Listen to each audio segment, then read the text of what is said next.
Ассаламу алейкум, құрметті біртүрлі мақсат арнасының көрермендері. Мен бүгін бірінші видеом. Бұл иншалла, егер ұнап жатса, сіздерге пайдалы болып жатсам, алдағы уақытта тағы да түсіретін боламын.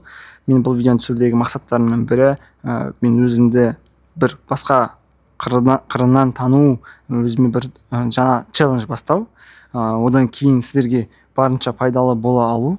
Бұл сіздерге пайдалы бола ма, болмай ма? Осы видеоның соңында өздеріңіз пікір жазып, сын болса сындарыңызды жазып кетсеңіздер әбден болады. Әрине оған қуанышты боламын, иншалла. Жалпы айтқым келетін тақырыптар өте көп негізі, бірақ енді бастапқы кішігірім жеңілдеу болсын деп қоғамдағы бір проблемалардың бірін айтуға болады. Мысал ретінде, мен негізі айтқым келетін тақырыптардың бірі қыздарға да жігіттерге де қатысты. Жігіттерге мысалы айтқым келеді, қандай болу керек, жігіт қандай болу керек, ал қыздарға қандай жігітті таңдаған дұрыс. Енді кез келген адамның, кез келген қыз баласының ұлдың да болашаққа өте қойған бір мақсаттарының, армандарының бірі ол салиқалы, қайырлы жар табу. Ол өте үлкен маңызды өмірлік шешім. Ол шешімде қателеспеу әрбір адамның қорқынышы. Ал бірақ барынша сол нәрсені қалай айтсақ болады, енді егер маркетинг тілмен айтқан кезде воронка дейді ғой. Воронка немесе фильтр деп айтайықшы. Фильтр жасай алуымыз және де дұрыс таңдау жасауға әрекет етуіміз ол біздің өзіміздің өмірімізге деген жауапкершілікті алуымыздың бір көрінісі болып байқалады. Себебі енді көп жастардың проблемасы, көп адамдардың проблемасы, басында бір адам жазады, онымен сөйлеседі, оған бір сезім оянып немесе жаңағындай махаббат болып, сол эмоцияның кесірі деп айтамыз ба, арқасы деп айтамыз ба, үйленіп кетіп жатқандар бар, немесе көзіне шілі басып, ештеңені көрмей бітті, сонымен ғана үйленемін, соған ғана тұрмысқа шығамын деген сияқты асығыс шешіммен ол адамның нағыз жар бола ала ма, ол күйеу немесе әйел бола ала ма деген сұрақтарға өзіне де оған да қоймай, болашақ жарынан сөйтіп үйленіп алғаннан кейін, тұрмысқа шығып алғаннан кейін сезім басылады, эмоция бәрі басылғаннан кейін проблемалар шыға бастайды. Сен ондай емес едің ғой, бұндай емес едің ғой деген сияқты сұрақтар пайда болады. Сол себепті де Қазақстандағы ажырасулардың көптігінің бір себептерінің бірі осы.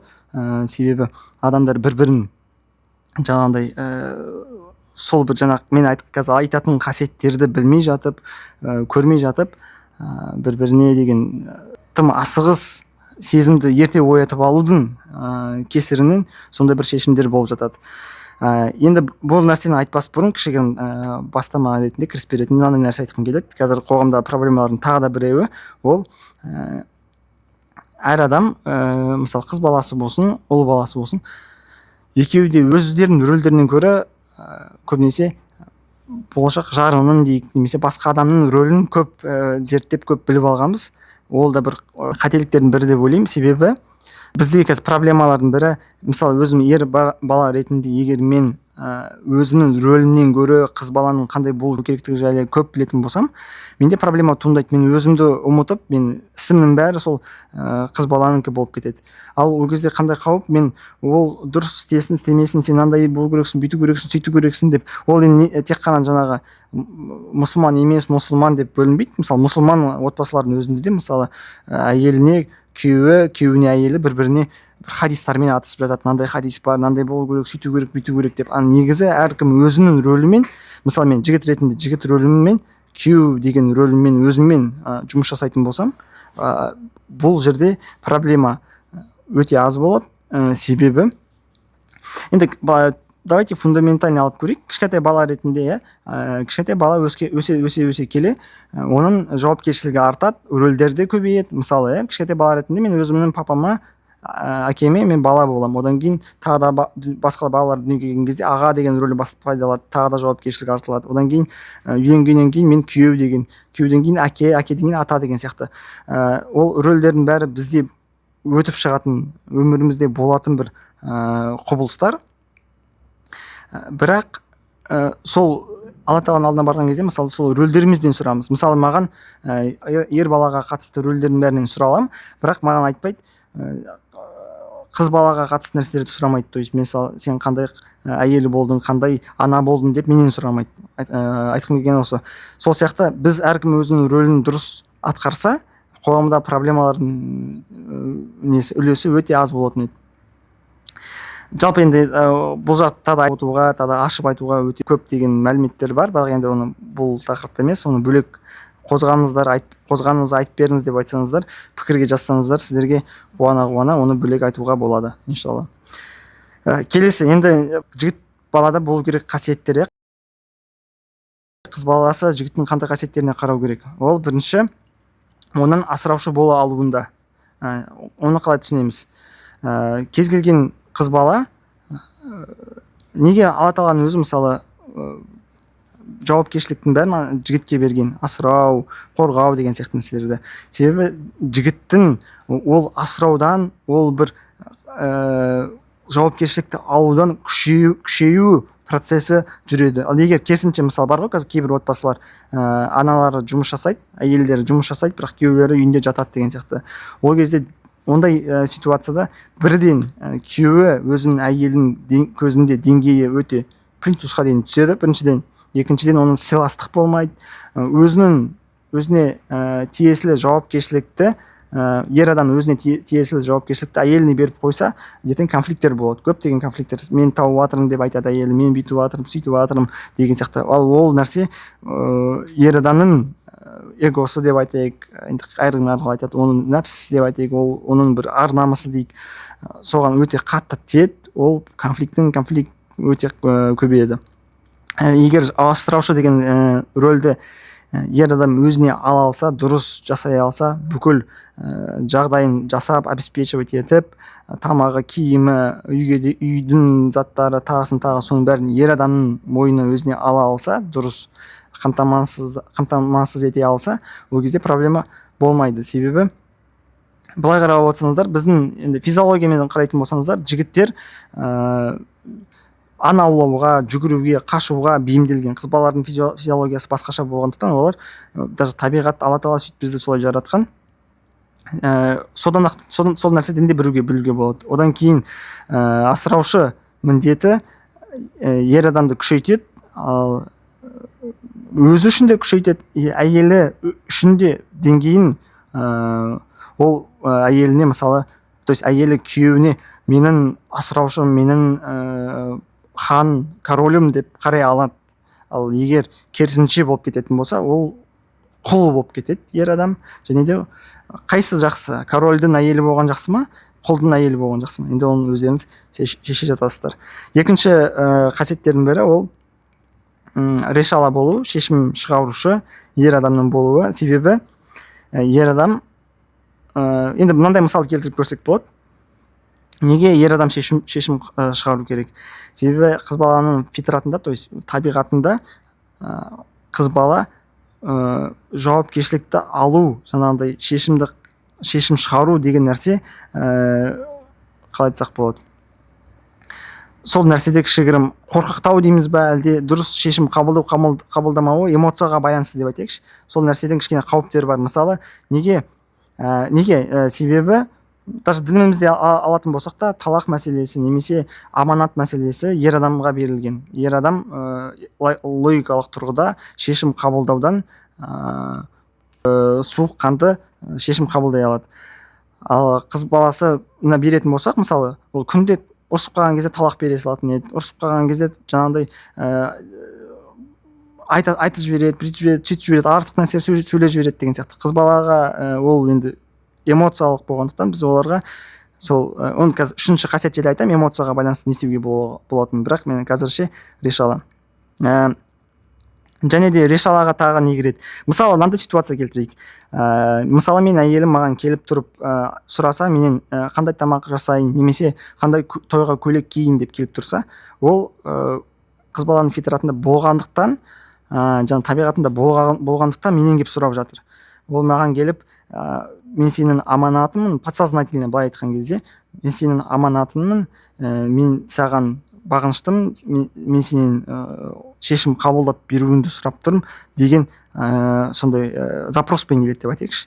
Ал ер адам енді екі ситуацияны осы жерде келтіруге болады. Бірінші ситуациясында өзің біл қандай тамақ істейсің, өзің біл қандай көйлек киесің, өзің біл деп айта беретін болса, екеуі бір төсекте жатса да екеуі алыста болады. Неге? Себебі өзің білден кейін біраз уақыттан кейін ол уже қандай көйлек киетінін құрбыларынан сұрай бастайды, қандай тамақ жасайтынын басқа мамасынан, папасынан, басқа біреуден сұрай бастайды. Ал егер керісінше сол екінші ситуация, мынандай көйлек ки, мынандай тамақ жасап бергенді қалаймын деген сияқты нәрселерді айтатын болса, ол запросқа мынандай жауап болады. Сен маған немқұрайлы емессің, мен сені бағалаймын, сені маған келіп өзінің жүрегіңді аманат қылып тапсырып жатқанын, осындай мелочь болса да шешімді қабылдап беріп жатқанды, шешімді қабылдауға маған беріп жатқанын мен бағалаймын деп ол шешімді қабылдап берсек, на самом деле ол шешім уже қабылданып қойған. Қыз бала білет қай көйлекті киетінін примерно, біреуін уже үтіктеп дайындап қойған. Бізде просто сол жігіт ретінде логикалық тұрғыда біз ол қандай киім киетінін жаңа үтіктеп тұрғанына қарап, немесе қандай тамақ жасайтынын, үйдегі қандай продукттар әкелдім мен айтпақшы, жігіттер алып келу керек продукт үйге. Қандай продукт, мен мысалы рожки анан әкелдім деп ойлаймын да, маған рожки жасап бер деп айта салуға болады. Немесе мен де рожки ғана алып келіп маған манты жасап бер деп айта алмаймыз ғой. Сол сияқты дұрыс шешім қабылдап беруде ол да бір өнер болсын. Және бұл решала деген қабілет, қасиет, оны ер адамда болу керек міндетті түрде. Одан кейінгі үшінші қасиет, ол жүрек жаулаушы. Жүректі жаулаушы дегенде оны ашып айтатын болсақ, енді бізде бар ғой, қыз бала, жаңа эмоцияға байланысты айттым ғой, қыз бала эмоционалды болғандықтан оның эмоциясын жаңартып отыру, жұма гүлі бар, немесе далаға шығып кетсең, 15 минутке шығып кетсең де магазинге кіріп шоколад ала салу, немесе бір қуанту, мелочь болса да бір нәрселерді қуантып жүру, обновить етіп постоянно бір нәрселерді. Мысалы біз үшін, жігіт бала үшін гүл ол бір сыпырғыш, былайша айтқан кезде енді. Ал қыз бала үшін ол өте қатты эмоция. Бізде мынандай нәрсе бар ғой, Алла Тағала сен басқа біреуді қуантсаң, Алла сені қуантады деген нәрсе бар. Біз жаңағыдай сыпырғыш деп айтайыншы, мысалы, сыпырғыш алып берсек, қыз бала ол өте қуанады, и ол эмоциясын көрсетеді, ал ол эмоциясы арқылы біз де қуанамыз, деп мен оны қуанта алдым деген сияқты. Өздеріңіз мысалы ойланып көрсеңіздер, кейбір қыздарға мысалы берсең, ол қуанбаса, жігіт баласыдан да қуанып не алмайды ғой. Ол қуанса, жігіт те қуанып, мен сені қуанттым деген сияқты сондай бір эмоция алмасу болады деп айтайықшы. Ол жүрек жаулаушы, әрдайым қуанта алу. Көбінесе енді осы жерде де бір проблема бар. Көп жігіттер қызбен сөйлесе бастап жүрген кезде гүл алып береді, анау бүйтіп береді, сөйтіп береді, қыдыртады, бүйтеді, сөйтеді. Сол эмоциялардың бәрін жүрек жаулаушы деген қабілетті бар сияқты көрсетеді. Бірақ үйленгеннен кейін өздеріңіз байқайтын шығарсыздар, кейбіреулер айтады, үйленгенге дейін бәрін алып беруші еді, аяққа қыдыратынбыз, мияққа бүйтетінбіз, үйленді, бәрі қалды, бітті, үйде отырып шықпаймын, білбелай, сөйтпеймін, бүйтпеймін деген сияқты әңгімелер көп болады. Сол нәрсені негізінен көбінесе некеден кейінге қалдыру керек. Некеге дейін енді ол бөлек тема, бірақ ондан кейін қаласаңыздар қозғауға да болады. Үшінші қасиет сол жүрек жаулаушы. Жүректі жаулау арқылы эмоцияны обновить ету, жаңартып отыру. Төртінші қасиет ол сөзімен ісі сәйкес келуі. Ол енді ол жерде қатты көп қозғап керек емес шығар, бірақ сөзімен ісі сәйкес келуі, ол жаңағыдай бір нәрсе айтты, барынша соны істеп көрсете алу, типа бір жерге апарам дедім, апара алмай жатқан болса, алдын ала ескертіп деген сияқты, немесе тырысып көру керек. Мысалы мынандай ситуация бар ғой, енді бір түрлі шығар, бұл қыздарға ұнайды, бір ұлдарға ұнамауы мүмкін. Мынандай нәрсе бар, қыз бала мысалы шуба алып берші деп айтуы мүмкін. Егер біз ер адам ретінде ол запрос бізге келіп тұрса, мен егер айтсам жоқ алып бермеймін деп, менде ақша жоқ деп айтатын болсам, ол шешім ештеңе істемей жатып әшейін айта салу, ол қызға да қиын тиеді, ауыр тиеді. Және де мен уже шешім қабылдап қойдым да, андай қылып. Мүмкін мен оның қолымнан келетін шығар, мен тырысып көру керек шығар. Маған ол запростың бәрі қыз баладан келіп жатыр деп емес, ол запрос менің қолымнан келетіндіктен менде сондай бір қалай айтсам болады, мүмкіндік бар болғандықтан ол запростар келеді да негізі. сол үшін мен тырысып көру керекпін, жақсы көрейін деп бір жұмыс бастап көріп, ананы істеп көріп, мынаны істеп көріп жасап көру керек. Егер солай жасап жатып қолдан келмей жатса, ол кезде уже қыз баласы да түсінеді, менің бұл ерім күйеуім барынша істеп жатыр, енді мүмкін қазір мүмкіндік болмай жатыр, кейінірек жақсы деп өзі де қоя салады. Ал егер керісінше жоқ деп айта салатын болса, ол қыз баласына да ауыр тиеді, және де біз өзіміз шешім қабылдап қойған боламыз. Андай құдай емес қой, біз құдай емеспіз ғой, құдайдың орнына мен қолымнан келмейді деп қоямыз. На самом деле қолымыздан келуі мүмкін. Енді бұл тереңірек, бұл неге байланысты, бұны да бөлек айтуға болады, егер қаласаңыздар жазсаңыздар болады. Одан кейін қазір ғана қайсысын айттым мен?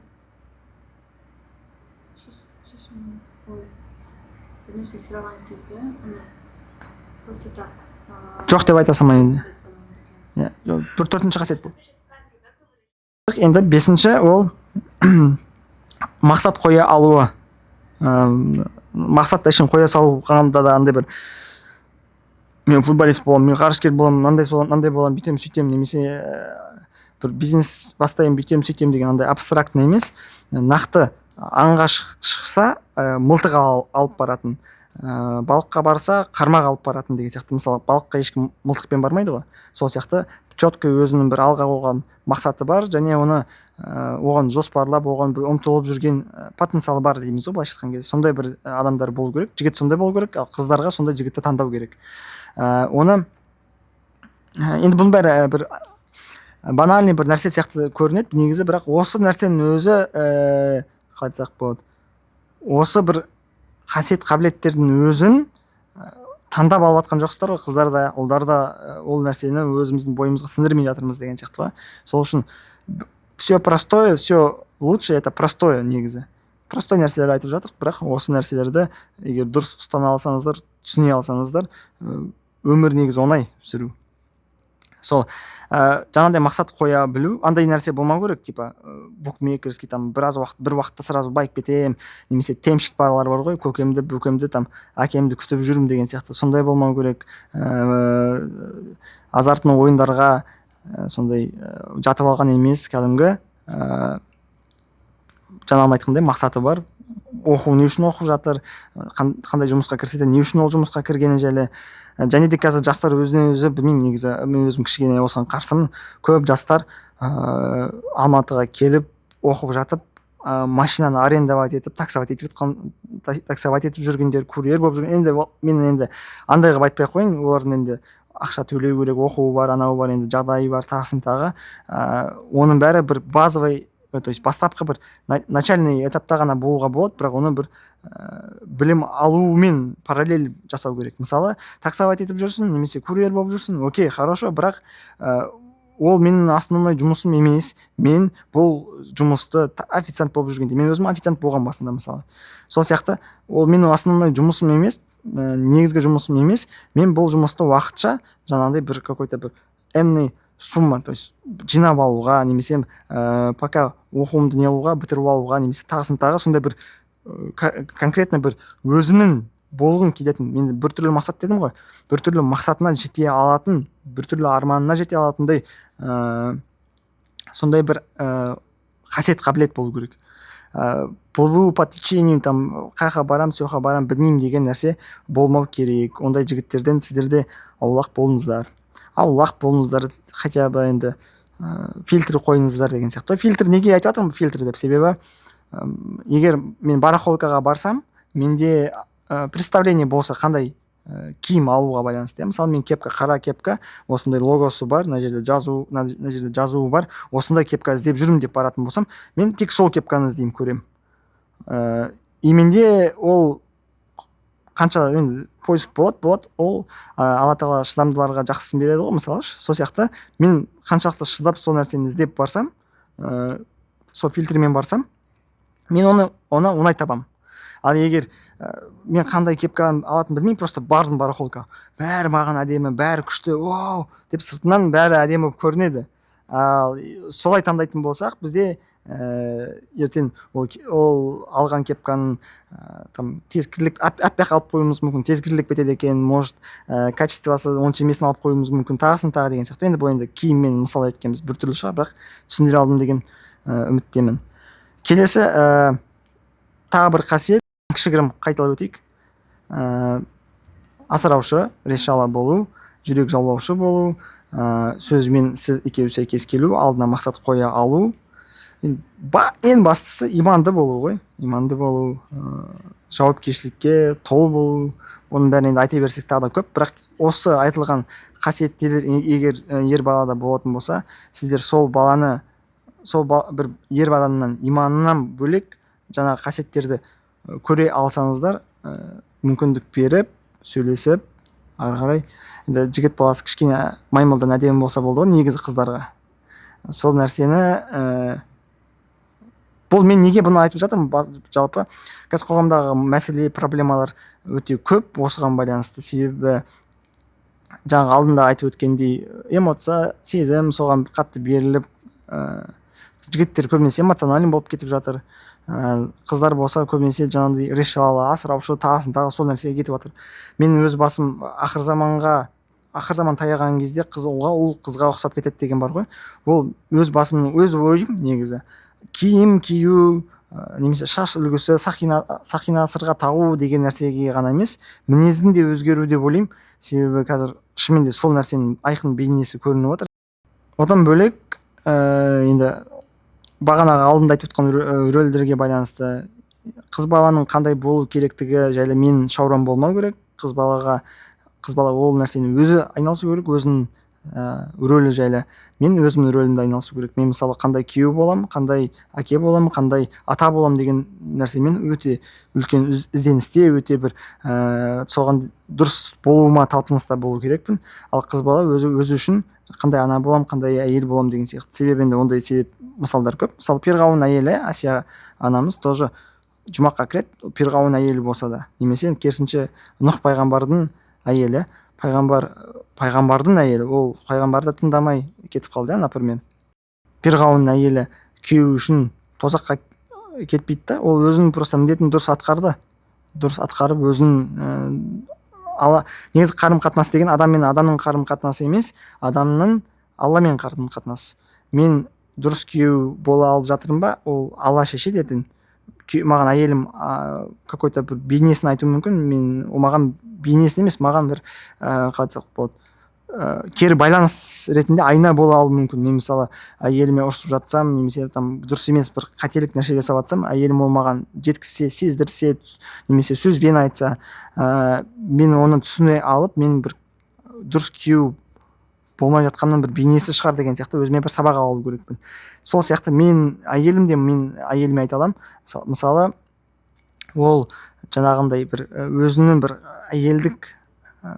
әйелдік табиғатына кері нәрсе жасап жатса, мен оған бірнәрсе айта аламын, сездіре аламын, жеткізе аламын. И сол арқылы ол да түсіне алса, ол дұрыс нәрсеге өзгереді. Тағы бір қасиет, ол қорғаушы, ер адамның қорғаушы болуы, полный обеспечивать ету. Не только қорғаушы дегенде көбінесе біреуден қорғау деген сияқты нәрсені айтады. Негізі қорған кезде өзінің тіпті туысқандарынан қорғау, басқа адамдардан қорғау, өзінің отбасын қорғау, тағысын тағы, оның бәрі ер адамның міндеті. Бір видео көргем, бар ғой, бір 5 литрлік суды қыз бала көтеріп келе жатады да, күйеуі кеп қалған кезде көтере алмай қалады, ауыр болып, там қалай айтсақ болады, өзінің әлсіз екенін көрсетеді да. Ол өте жақсы жаңағы нәрсе ғой. Сол арқылы ол күйеуінің одан мықты екенін, одан бір көмек сұрайтынын, оған бір қорғау күтетінін, одан бір қолдау күтетінін солай жеткізе алып тұр ғой, дана әйел болғандықтан. Ал күйеуі ол нәрседен мен күштімін, әкел 5 литрлікті деп құйып беріп, сол бір іс-әрекет жасап жатса, ол бір бір-біріне қалай сезімдер жеткізеді. Жаңағы қыз бала, мен саған жүрегімді тапсырдым, аманат еттім, маған тым ауыр отыр, мен әлсізбін, сенің қорғанында болғым келеді деген сезімді жеткізеді. Ал жігіт, мен әлсіз әйелім, мен сені қорғауға дайынмын, мен сені қолдауға дайынмын, әкел мен саған су құйып берейін деп су құйып берсе, бір біріне деген сезімді одан ары мелочь қой, былай қарап отырсақ кішкентай ғана ұсақ түйек, бірақ сол арқылы да бір біріне үлкен нәрселерді жеткізе алады. Екеуі бір біріне деген сыйластықты, жаңағыдай махаббатты сол арқылы арттыра алады. Сол сияқты мысалы бар ғой, кейбір тағы бір видеода көргем, мамасы өзінің қызы мамасына айтады, мама сен неге папа келген кезде диванды көтере алмай қаласың да, папа келсе сен диванды да көтеріп тастайсың, ананы да көтеріп, енді үйді жинайды ғой. Сол сияқты папасы келген кезде дұрыс жаңағыдай әлсіздігін көрсете алу, ол да қыз баласының өте дұрыс өзінің әлсіздігін, негізі әлсіздік, қыз баланың әлсіздігі ол мықтылығында. Керісінше былай ғой, қыз баланың мықтылығы оның әлсіздігінде, ал ер адамның мықтылығы оның әлсіздікті көрсетпеуінде. Сол сияқты жаңағы диванды көтеру тағысын тағы деген әңгімелерді дұрыс жеткізе алса қыз баласы, жігіт оны өзі де жаным сен көтерме, мен көтеремін, немесе жаңағыдай 5 литрлікті өзім көтеремін, әкел өзім құйып беремін деген сияқты нәрселер істесе, ол бір-біріне көмектесу, өз рөлімізде болуымызды көмектесу. Мысалы маған әйелім жаңағыдай әрекет жасаса, ол маған көмектесіп жатыр менің ер болуыма. Ал керісінше мен әкел мен құйып беремін деп өзім алатын болсам, мен оған қыз болуға, әйел адам болуға оған көмектесіп жатырмын деген сөз. Айтқым келген нәрсенің бәрін түсіндіре алдым деген ойдам. Егер бұл видео ұнаса, алдағы уақытта тағы да өте көп тақырыптар көп. Иншалла дайынмын сұрақтарыңызға, сыни пікірлеріңізге. Сын түзелмей, мін түзелмейді деген бар. Егер менің бір сөздерімде қате болса, маған қайта жазғандарыңызға қуаныштымын, өйткені дос жылатып айтады, ал дұшпан күлдіртіп айтады демекші. Егер қатты айтсаңыздар да, бастысы сын пікірлеріңіз дұрыс болса, аргумент, фактпен болса, всегда қуаныштымын. Ал эмоцияға ғана берілген сыни пікірлер болса, мен оны өкінішке қарай оқымаймын. Сол бүгін кішігірім осындай бастапқы видео мен бірінші рет түсіріп жатырмын. Егер бір қандай да қателіктер кетіп жатса, қандай да бір может өзгерту керек нәрселері бар болса, немесе офлайн форматта осындай бір тағы да ұйымдастыру, сіздерді шақырып ұйымдастыру деген сияқты нәрселер, немесе тағы да бір өздеріңіз ой пікірлеріңіз, ұсыныстарыңыз болса, мен әрдайым ашықпын, қуаныштымын.